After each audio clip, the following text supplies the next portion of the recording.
Back now for more Bay Sunday. Are you tired of all those yo-yo diets? Lose weight 1 week only to gain it back down the road? Well, maybe it's not so much the diet, but fundamental lifestyle habits that take you right back to square one.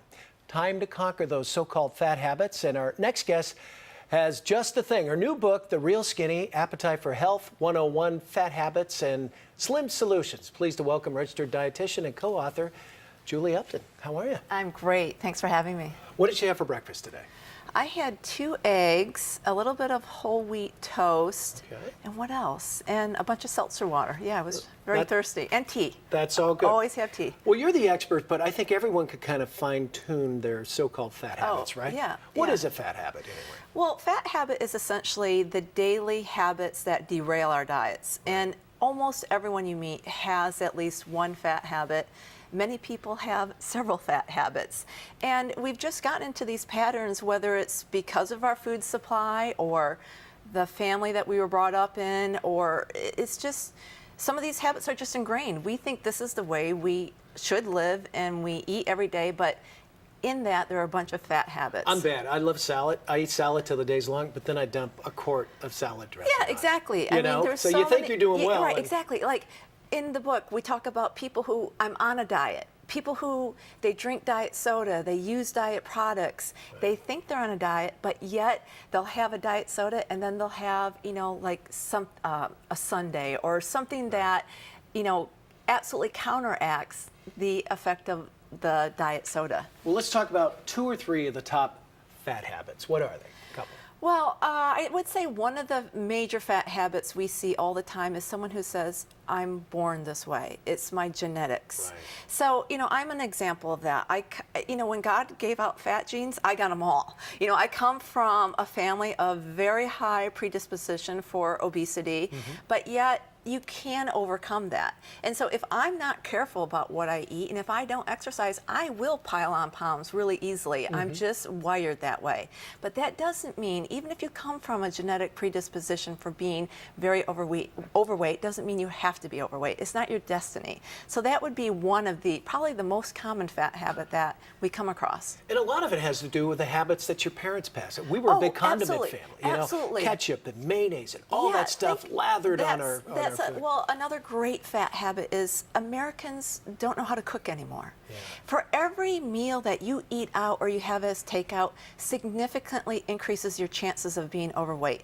The worst meal of all to be eaten out is lunch. And think about it, everyone who works, what do? You get a mayonnaise encrusted sub, with a bag of chips. So one fat habit would simply be bring lunch to work. We know that lunches eaten out increased risk of being obese. So how many times you go in a Subway, you get the sub and you see the apple and the banana over there, I'm sorry. Yeah, I mean, it's kind of like window dressing. How many people are actually ordering it when in the moment very few people do get the healthiest choice? And not to say that there are great choices out there, certainly. And we have a whole chapter on that, on how to make the best choices when you're eating out, whether you're at a 4-star restaurant or a fast food joint.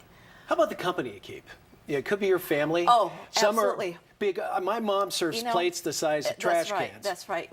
Funny, we have a whole section in the book about how to organize your kitchen. And one of the major things I do at my house is I got rid of all those huge plates. I serve all of our meals on appetizer plates now. You know, the standard dinner plate is now like 14 inches. If you can just reduce it to 7 or 8 inches, you can cut 30% of your calories that way.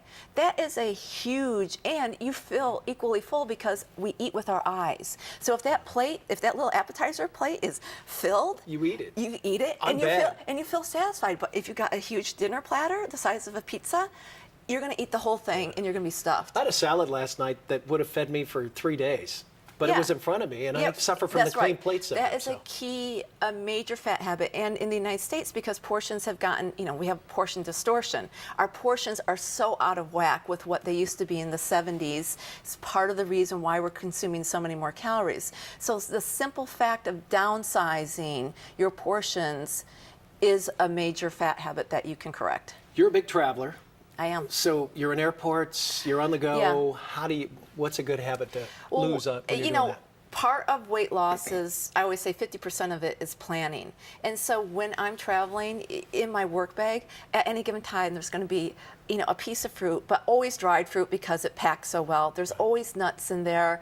I always have some water. I'll buy it at the airport after I get through security.